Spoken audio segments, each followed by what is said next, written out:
Good morning. This week it is week 11. Now look at the e-learning at week 11. I think I already posted the exam 2 over there. The exam 2 will be available from early morning Wednesday to midnight on Saturday, but the official due time should be 10 p.m. On Thursday. So the reason I gave a more exam window time is for students who may have work conflict and have other family issues, so they cannot finish this exam by Thursday. But if you want to have if you want to do exam over the weekend on Friday or Saturday, you need to send me an email. Otherwise, I'm going to use the official due time, 10 p.m. on Thursday, to count your exam 2. So exam 2 will be only the 3 chapters after the first exam.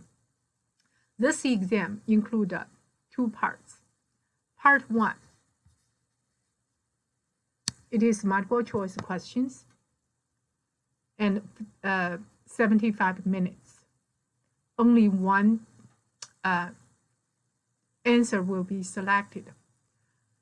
Part 2 is a little bit calculation, and I call this is a problem solving part of this exam. So I gave 25 minutes to finish this exam. It's up to you. You can use pencil and eraser to do that and scan this as a PDF file in the end to submit.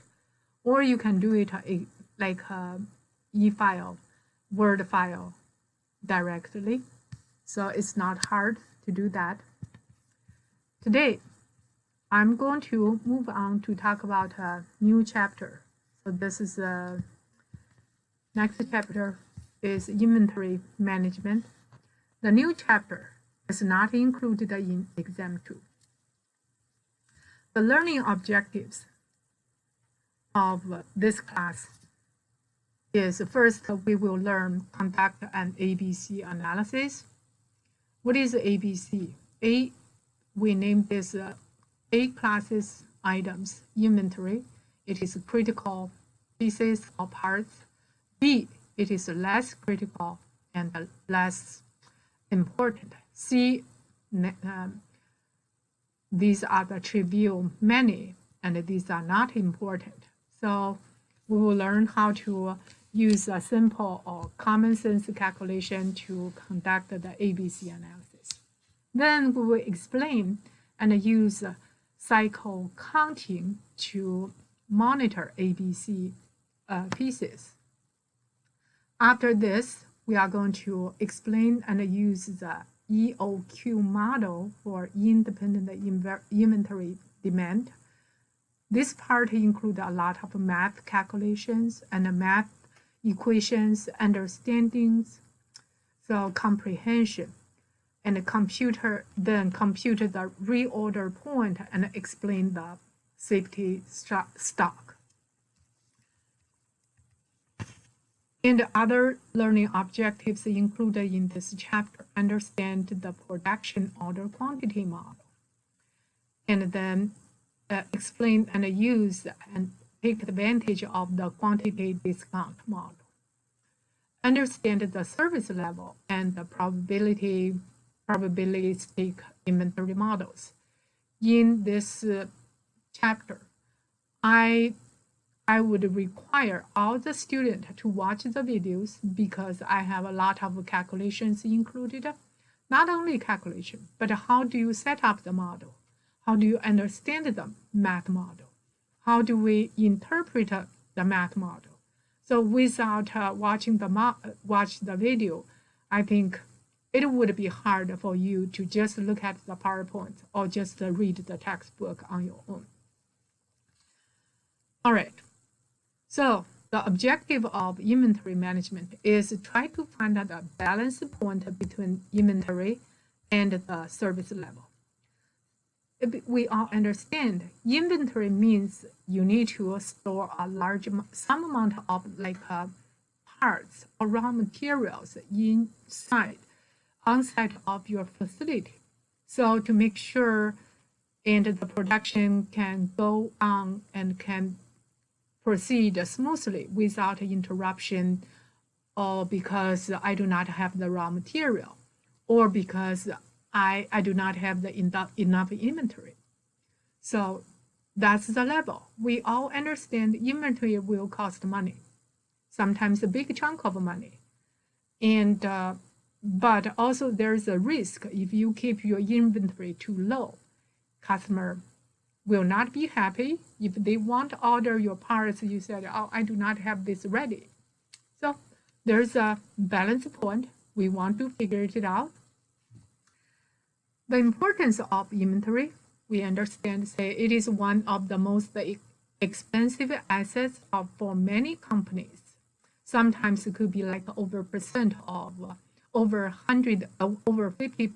of the total invested capital.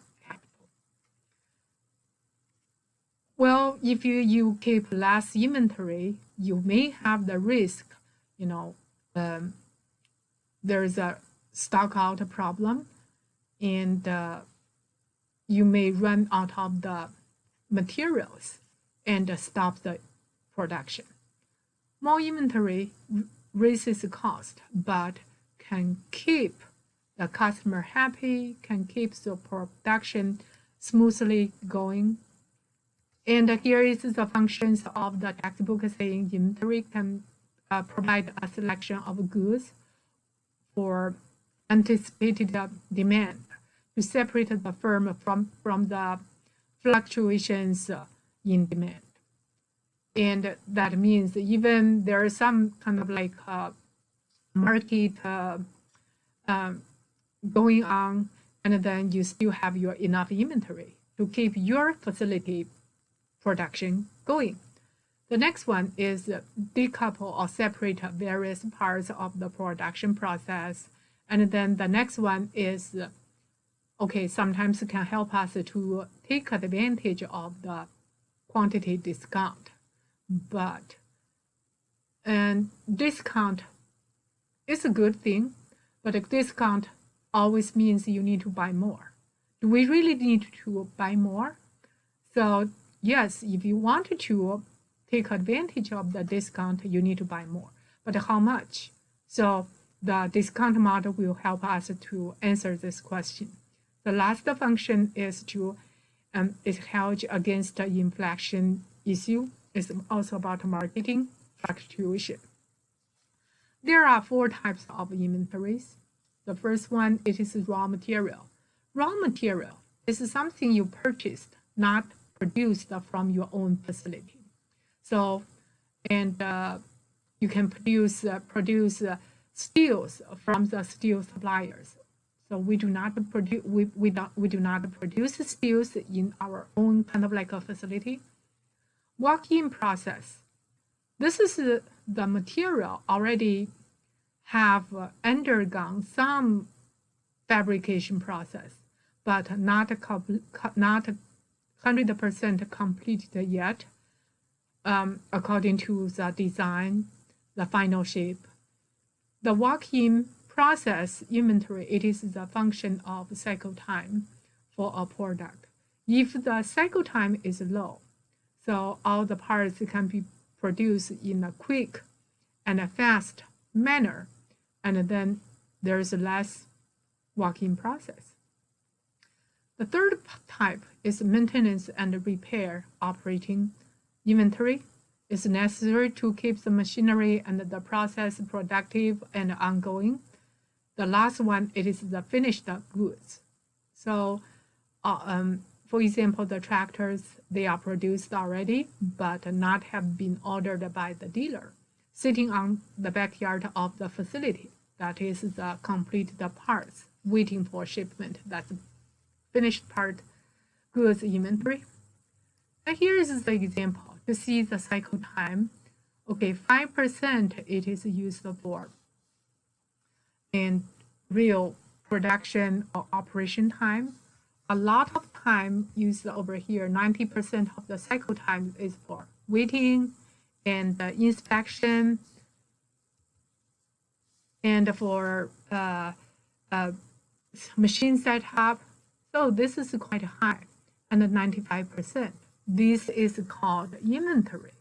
So inventory means you need people to take care of it. You need facilities to, you need like equipment to load and unload. So you need to set up the machine. All these cost money. And as in managing inventory, the first important thing is to figure out the ABC classes. So we also call this ABC analysis to see how the inventory items can be classified. And the second managing strategy is to accurately and record the inventory and how the accurate inventory records can be maintained.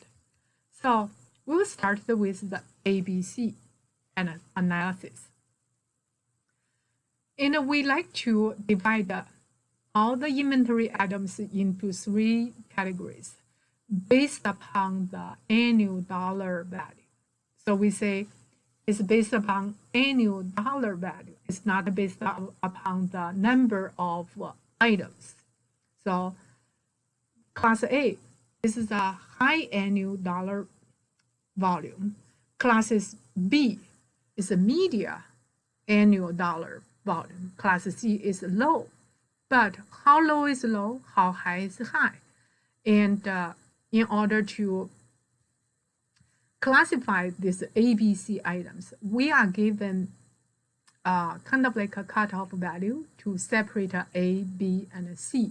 We also call this principle as a Pareto principle. Pareto, it is an economist. He figured it out in the 1900s, early, I think it's 100 years ago.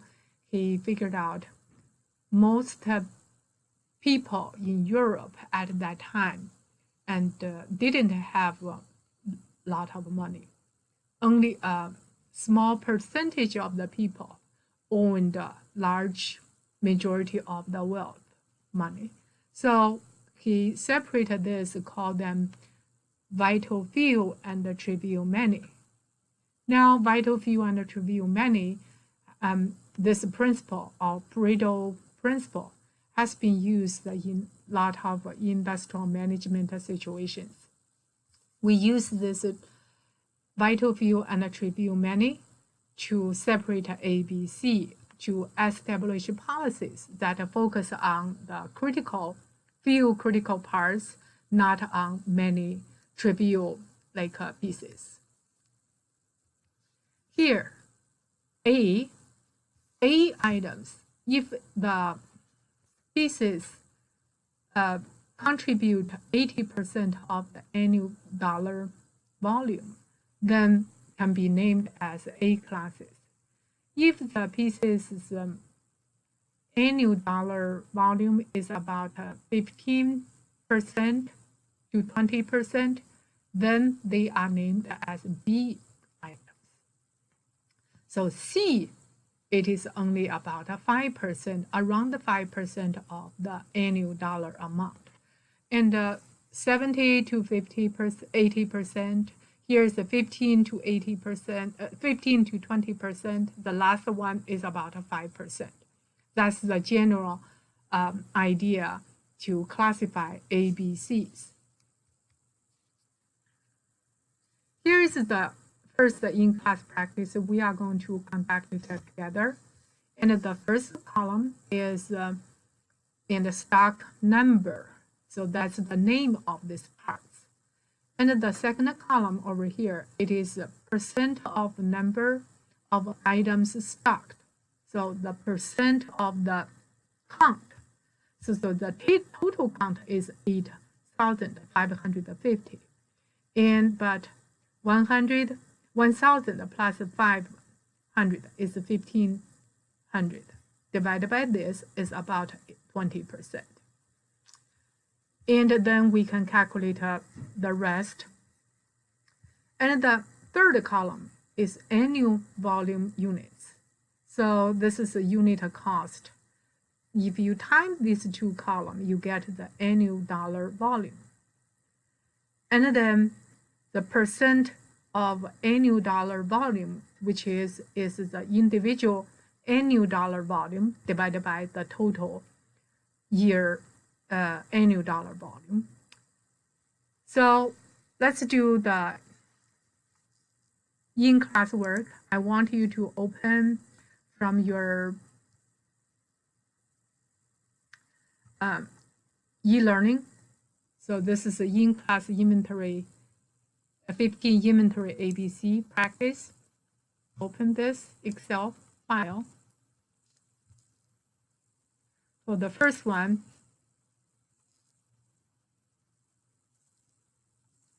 all right.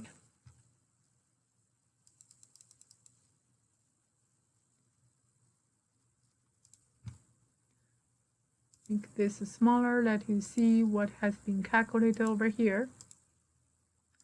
First, I want you to calculate all of the annual dollar volume for each type of parts. So you can drag to fill out this column, and probably now we have the total annual dollar volume. So if you want to find out the percentage of this part in terms of total annual dollar volume, so divided by E9 divided by E19. So push push the dollar signs in front of it. So now we get is 38.8. So let's do the individual and drag this down. And for column G, I want you to generate a cumulative percentage for each of the ABC classes. I want you to watch this carefully.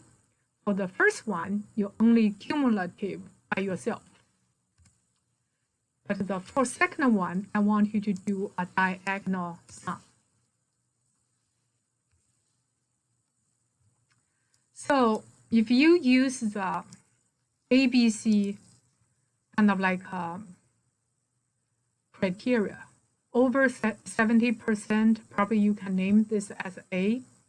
So now we can probably count this as our A classes. So this is A. And for B classes, so start with this cumulative by itself. And the next one will be diagonal sum. And then drag to the next cell. Each time, do not drag so long, so many cells. And see until you see 23.2. So look at the category. It's about 15 to 20%. So now it's already 15 to 20%. We can use this 3 as B class. And for the C classes, equals to here, and start to diagonal sum.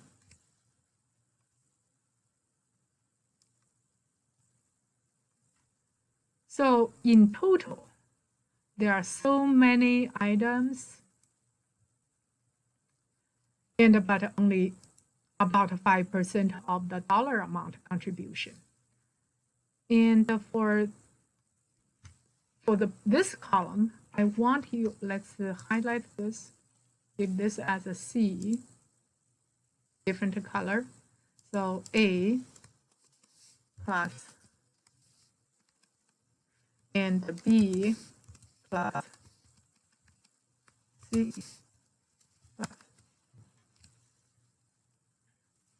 And we want to also see how it contributed to the number of items stocked. So we can use the sum of these two, annual volume by units divided by the total units. So how about we make this as a percentage value?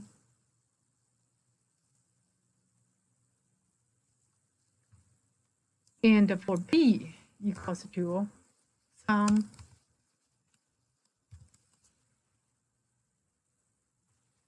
of this divided by here. Make this as a percentage.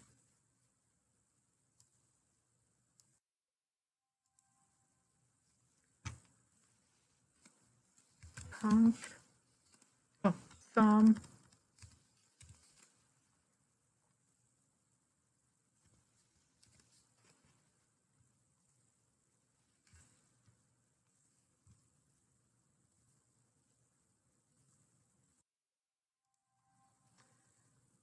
now we see A, this contribute very much and big percentage in economic sense, and but not in terms of absolute count or absolute unit numbers. And B is 23% of dollar amount contribution, but about 34% in terms of number of items stocked. For C, there's only about 5% of dollar amount contribution, but they pretty much contribute vast majority in terms of unit count. And this shows the ABC analysis. For industries, they focus more on economic contribution. That's why they treat A more seriously or more accurately. So ABC analysis, and also are used in other kind of like disciplines, fields. They can use high storage or holding cost, and use this as a criteria, or use engineering changes or delivery problems, or even quality problems. In total quality management, Pareto chart is an important tool to let us see what are the major vital field and compared with the trivial many. And after you separate the ABC classes, now you can set up the policy in terms of different classes. For A, we want to make more emphasis on supplier development, and also we want to have a tight physical inventory control and inventory schedule, and more care for in forecasting A items, because these A items just determine the overall inventory, kind of like a big percentage value. Here's the second practice included in our in class 15. So there is a plastic company, manufacturer of injections molded plastic pieces. An investigation of the manufacturing facility yields the following data. How can the plant classify these items according to ABC classification system? Basically, is to try to let us use the existing data to figure out these are the existing data to see or to separate A classes, B classes from C classes. Okay. Go to the second tab. here somehow I delete this and accidentally delete this, you can fill this manually on your own. Is 3.75 for the first one, and 4.0.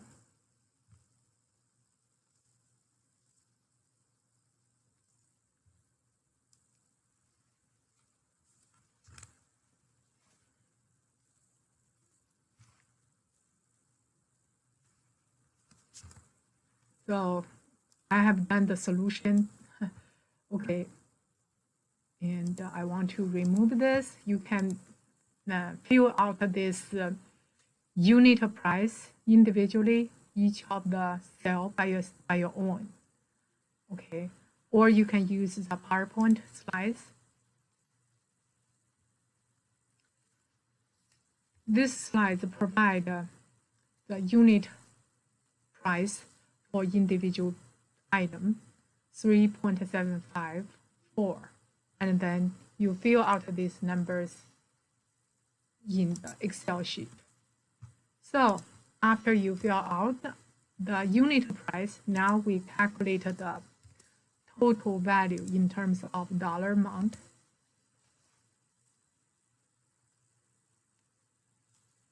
All right, now we can drag all of the numbers over here. And then we want to calculate the percentage in terms of the overall dollar amount. So I want to include a here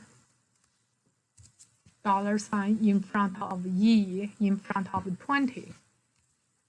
And then I started to drag.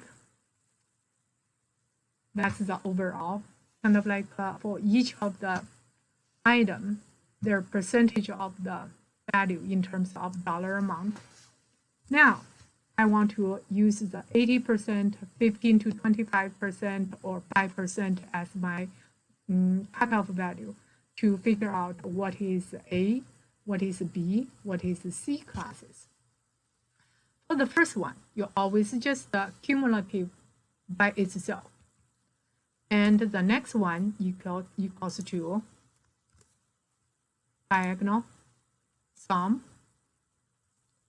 Once you see 80%, that means they already reach to the first class, A class.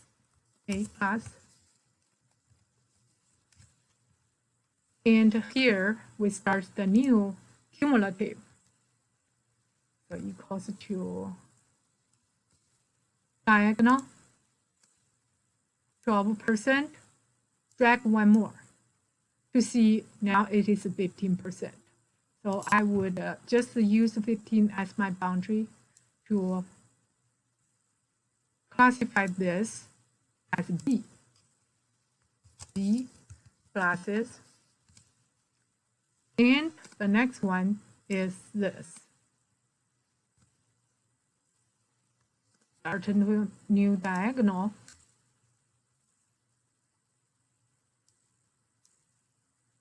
So this is my C classes.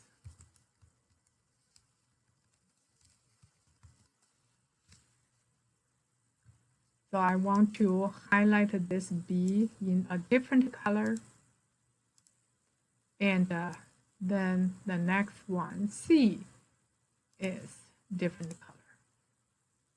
For count of item number, so equals to sum of divided by total. Well, I haven't done the sum yet.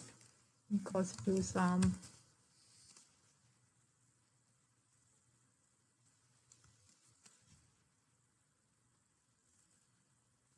divided by sum.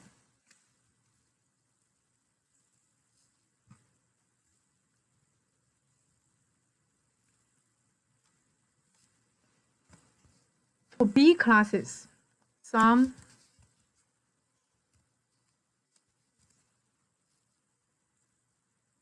only B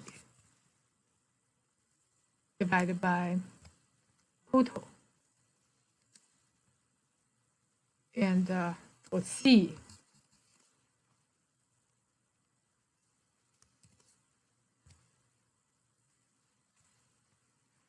so now look at the A class. We have the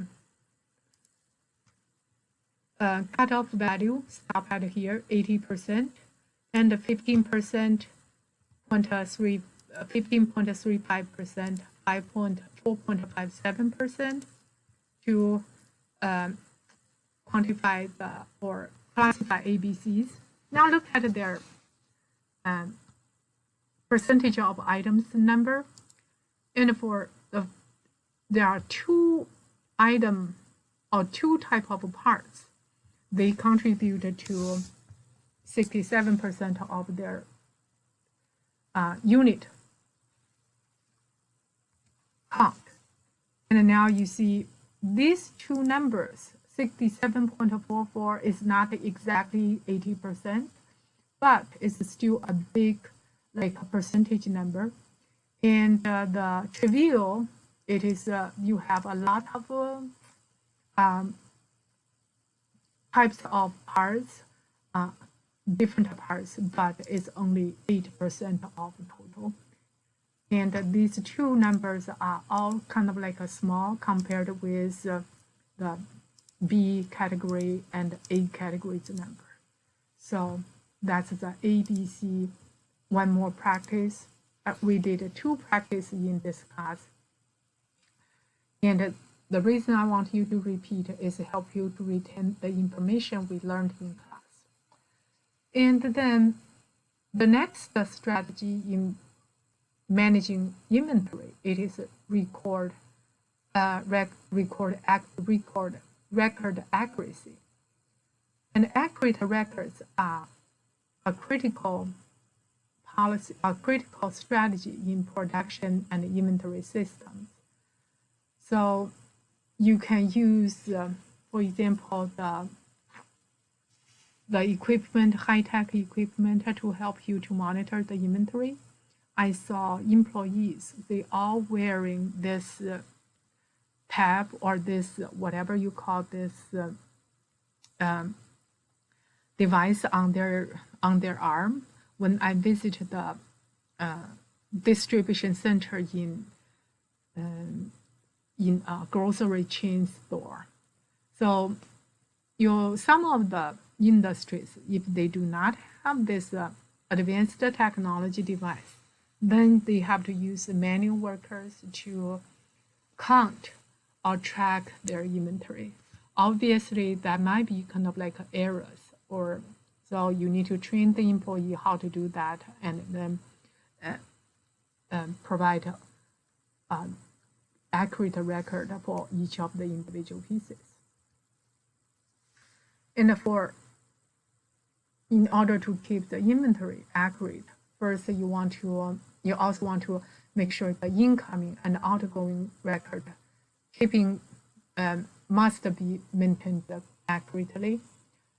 And also the stock room should be secure. I'm not sure whether you have visited or pay attention to, to some of the stores. They lock their expensive pieces, and if you want to buy, and you have to ask their associate to open the lock and get the piece. And because, especially true for the consumer goods, and whoever got it, they can use it immediately, and lost or damaged or kind of like steal, and could be an issue for inventory control or inventory cost. So, and also it's necessary to make precise decisions about ordering, scheduling, and shipping. And that's why we want to keep the accurate record. So there's specific kind of like a strategy can help you to keep inventory record. We call this is cycle counting. Cycle counting, this strategy is closely tied with together ABC analysis. Items are counted and records updated on a periodical basis. So if you deal with the A type or A classes items, we want to count them more frequently than the trivial pieces C. And if you count A items in every month, maybe C you count in every year or every half year. So the cycle counting strategy will help eliminate shutdowns and interruptions from out of stock, will help eliminate annual inventory adjustment. If you sometimes they order more, sometimes they order less, and it's because of their inventory it is not accurate. And obviously, accurate can reduce inventory adjustment. Trained employee audit inventory accuracy and allows the causes of errors to be identified and correct. And every time, if you found some error or found a mistake, well, maybe not a bad thing, but we need to make sure we learn from the mistake or learn the lesson already gone through. So every error should be documented in the database system when you train the new employee. And then we can use this example and give a warning and let the employee know, okay, we want to avoid similar mistakes happened before. And ABC or the cycle counting will help maintain the accurate inventory records. Here, cycle counting, I think, is obvious, like math calculations, and I even already provided this answer, I guess, in the in-class practice. For this truck company, a builder of high-quality refuse trucks has about 5,000 items in its inventory. It wants to determine how many items to cycle count each day. There are 5 quantity of A items in their inventory because these are the A type of pieces. They want to count these A classes pieces every month. So if every month count like 20 working days, use 500 divided by 20 equals 25 days. So that means the number of items counted per day is 25. And for B items, there are, out of the total 5,000 pieces, there are 1,750 pieces are B. And they are counted in every 3 months. So it is quarterly. Every 3 months is equivalent to 60 working days. And 1,750 divided by 60, that each day count 29 pieces. And the last one, it is C, quantity. Number of quantity is 2,750 pieces, counted every 6 months.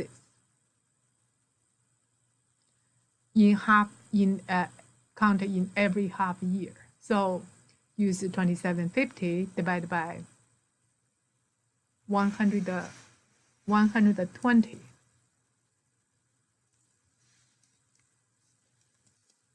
So equals to 23. And this company wants to decide or determine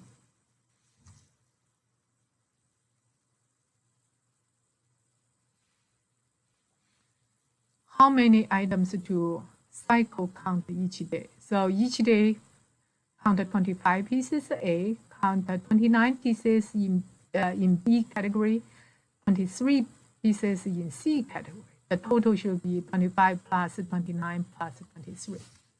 So let's work on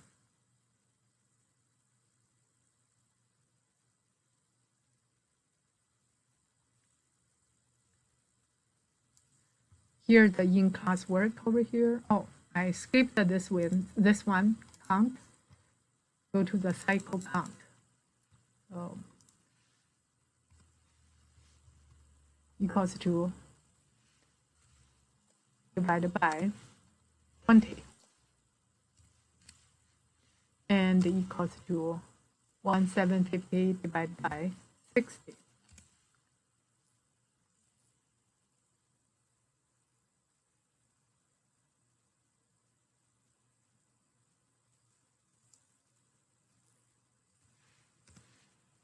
Two 750 divided by 120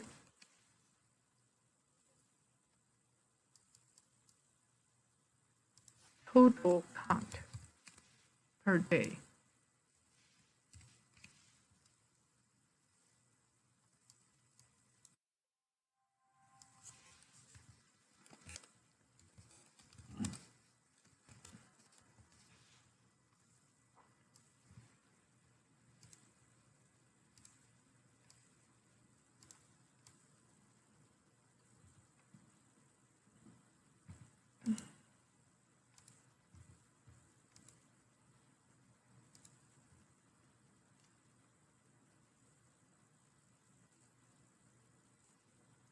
And another practice is still cycle count.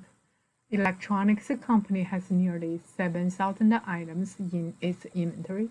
The manager has determined that 10% of the items are A, 35% and 50% are B and C, respectively.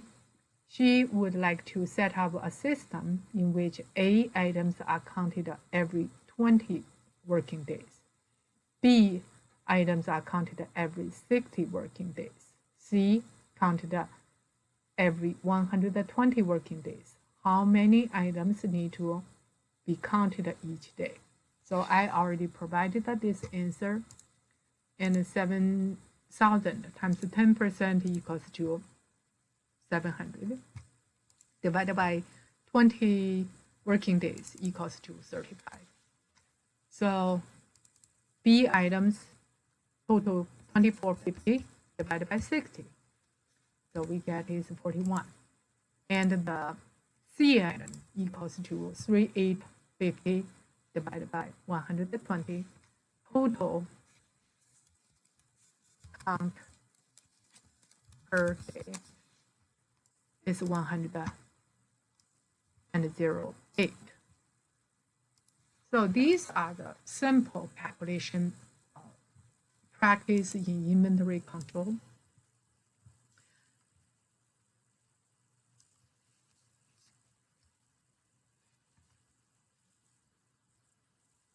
And then the next part, inventory models. And in inventory model, I think a calculation is not so obvious. You have to understand the math, kind of like reasoning or logicking process behind the calculation. So I first want to introduce the two terms, independent demand and dependent demand. The demand for item is independent of the demand for another item in the inventory. It's called independent demand. Give you an example. What is independent demand? For example, the refrigerator of the demand for refrigerator is independent for the demand of oven.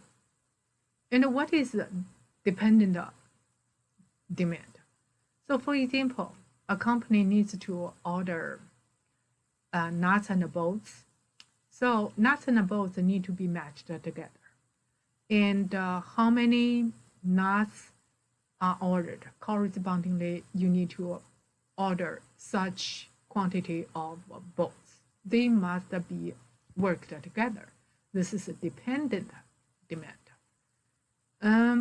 For a lot of cases, and they're like a refrigerator and oven, they are two separate like consumer goods. They are not related to each other. So you can treat them as independent demand. In the inventory model, we are going to set up the model. We are all focused on the independent demand. We do not look at the dependent demand. So for inventory model, we need to first understand these terms. What is the holding cost? Holding costs is to carry the items or carry the parts over time. You need to spend the cost associated with carrying the parts or inventories. So for example, you need people to receive and to move the parts from one place to another place to the shelves. You also need the truck, loading and unloading. So there is a space and to put the shelf. So space, you need the property. So all these are the holding costs. Ordering cost, this is the cost. Place an order and receiving goods.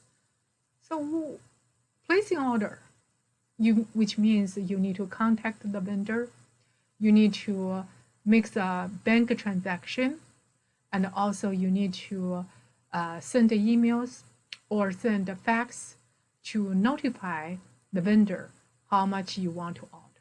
So these are all related to ordering cost. So ordering cost, if you, in one order, you want to buy 500 pieces, and in another order, you buy 1,000 pieces, I guess there's not a big difference because you have to do the same thing. I'll say you need to call the people over there, you need to make the transactions, you need to place the order, you need to contact the bank. No matter you do 500 or you do like 5,000, there will be not a big difference. So in our mathematical model, we treat all the ordering cost same, no matter you order 500 pieces or 5,000 pieces. And the setup cost in the inventory model means it's cost to prepare a machine or the process for manufacturing an order. So this setup cost is highly related to the setup time of the machine. So how much time you spend for set up the machine, and then you need to figure out any kind of like a labor involved. So you need to consider the labor and consider the tooling. These are the setup costs. In holding cost, determine the inventory holding cost, give you some kind of like specific ideas. For example, the housing cost, build, rent, or depreciation, and operating cost. You need to pay insurance, you need to pay taxes, and you need to find out like a space. This is housing cost. And the material handling cost is there should be equipment. So like a fork truck or other handling equipment, elevators. So equipment lease or depreciation and power operating cost. Of course, we need people to maintain or keep the inventory or count the inventory. That's laboring cost. And investment cost, because somehow you don't want to use your own money, and inventory facility, they borrow the bank money to make sure they maintain and the operation. So investment cost, and also stealing, okay, fuel price,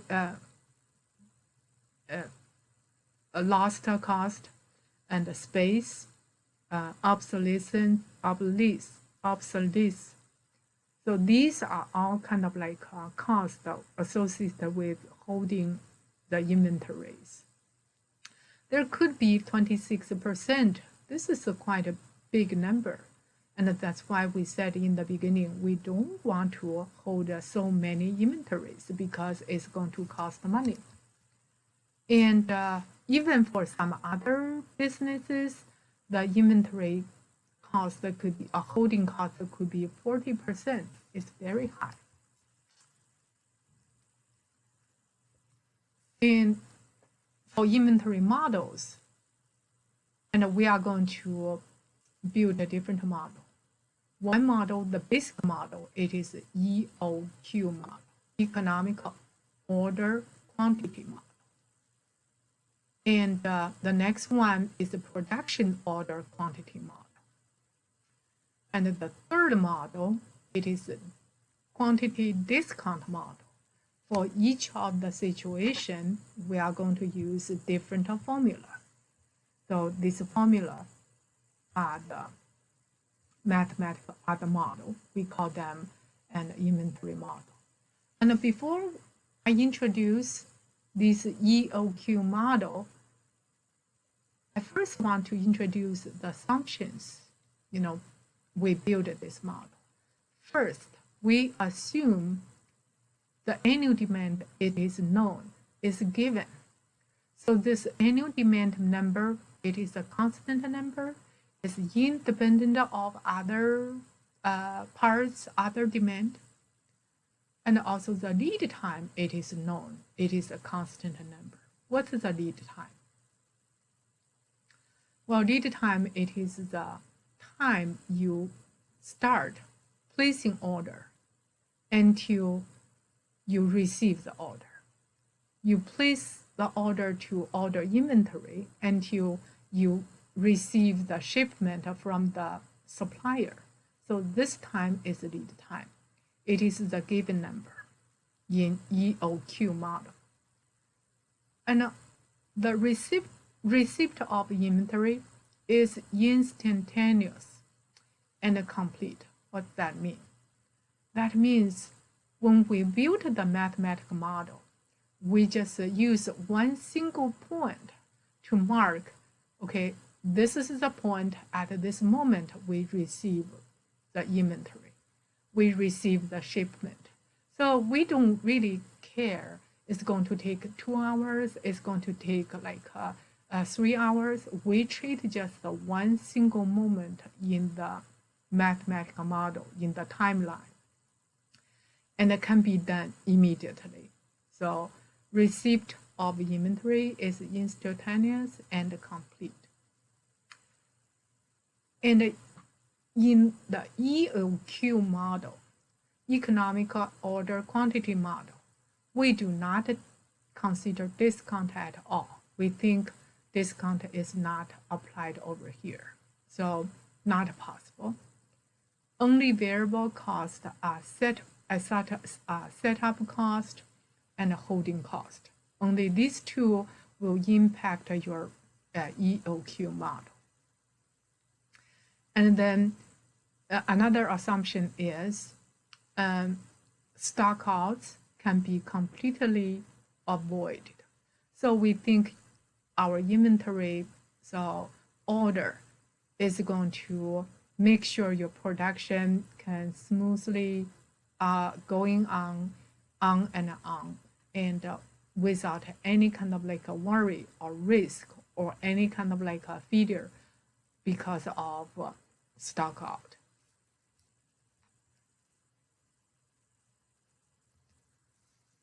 This line and shows the inventory use over time. What you see over here is this line of inventory usage. It is the linear line.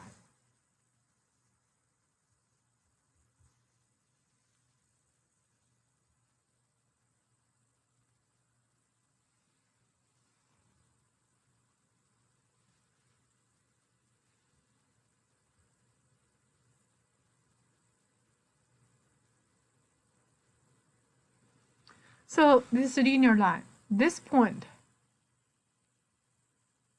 that's the total order received. This is the order quantity, and it's the maximum inventory level. So when you receive the inventory from suppliers, now you have the highest level of the items stocked. And then after a certain time, and because of the usage of the items, now inventory reduced to 0. So, and then you are going to place the order, and then there will be no any kind of like a delay. You receive the order immediately at when the inventory becomes to 0. And then you will repeat this cycle. Okay. And in this cycle, we understand, okay, here's the highest point.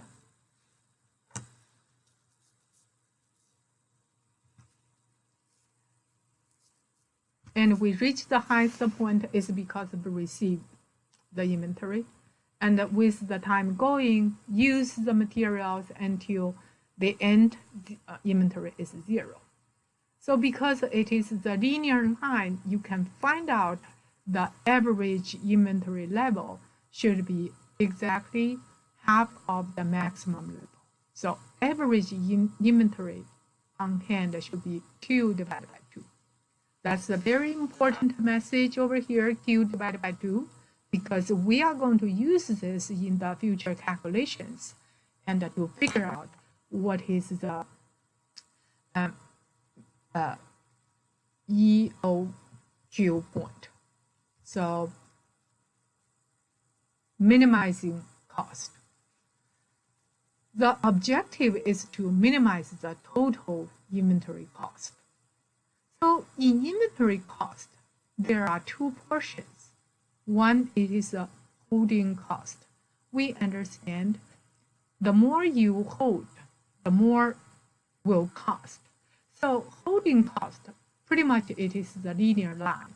With the number and growing, you will have the bigger holding cost. And however, the setup order cost, this one, it is with the order getting bigger, the setup cost, it is smaller per order. And this one, it is, and I think it's per quantity level, they use the divided by and the setup order. And there is a kind of like a intersection point. And this is intersection point, very obviously, this point should be equal.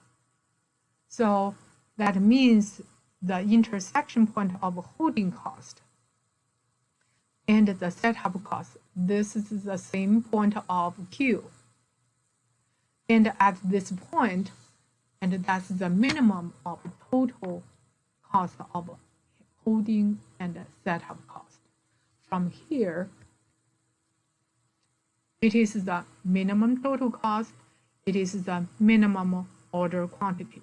We are going to set up the equation at this point. Okay, I'll stop here.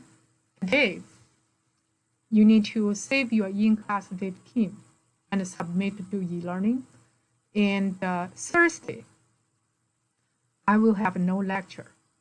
Give all the class time 75 minutes for students to finish the in-class, finish exam 2. And then you need to have additional 25 to 30 minutes to finish part 2. Part 2, it is problem solving. So I do not provide you any choices. You need to answer the question based upon your own judgment, based upon your own calculation. So I'll stop. Thanks.